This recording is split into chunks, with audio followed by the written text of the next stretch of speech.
Street light এটা মই লগাইছিলোঁ, ছ'লাৰ ষ্ট্ৰীট লাইট। আজি অলপমান প্ৰব্লেম দি আছিলে বহুত দিনৰ পৰা, তাকে আজি মানে অলপ বস্তুটো চেক কৰিব আহিছোঁ। চেক কৰি চাম এতিয়া কি হৈছে বস্তুটো। লাইটৰ ওপৰত যিখন ছ'লাৰ প্লেট আছে সেইখন আপোনাৰ 75 ৱাটৰ হয়, 75 ৱাটৰ।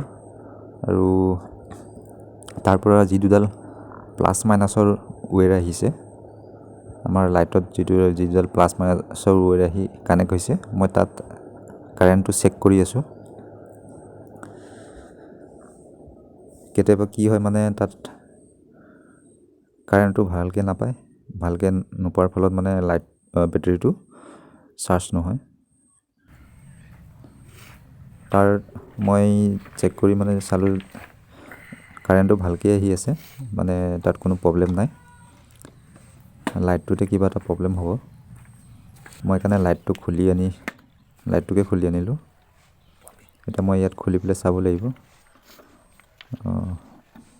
বেটেৰীটো প্ৰব্লেম নে চাৰ্কিট বৰ্ডৰ প্ৰব্লেম, সেইটো খুলি চালে গম পোৱা যাব। খুলি চেক কৰি চাব লাগিব ইয়াত। হয়তো বেটেৰীটো প্ৰব্লেম হ'ব পাৰে, বা নহয়তো চাৰ্কিট বৰ্ডৰো কিবা প্ৰব্লেম থাকিব পাৰে। খুলি চেক কৰি চাব লাগিব ইয়াত। এইটো যিটো বেটেৰী আমাৰ লিথিয়াম আয়ন বেটেৰী হয়, ৰিচাৰ্জেবল।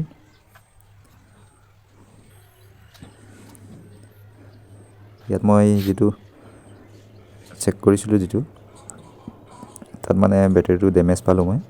বেটেৰীটো ডেমেজ আছে, ই মানে চাৰ্জ নলয়, সেইকাৰণে লাইটটো নজ্বলে। ইয়াত বেলেগ নতুন এটা বেটেৰী লগাব লাগিব, এইটো ইয়াত কাম দিব। একেবাৰে ডেমেজ হৈ গৈছে মানে এইটো ডেমেজ হৈ গ'ল, নতুন এটা লগাব লাগিব ইয়াত। এইটো একেবাৰে কাম নিদিব। আৰু মই ইয়াত যিটো বেটেৰী লগাইছিলোঁ মই এইটো চেঞ্জ কৰা আগৰ যিটো আছিলে সেইটো মই ইয়াত চেঞ্জ কৰিছিলোঁ। এইটো চেঞ্জ কৰি মই লগোৱাইছিলে মাজতে। ইয়াৰ ভল্টটো আছিলে 11.1 আৰু 17.58 হয়।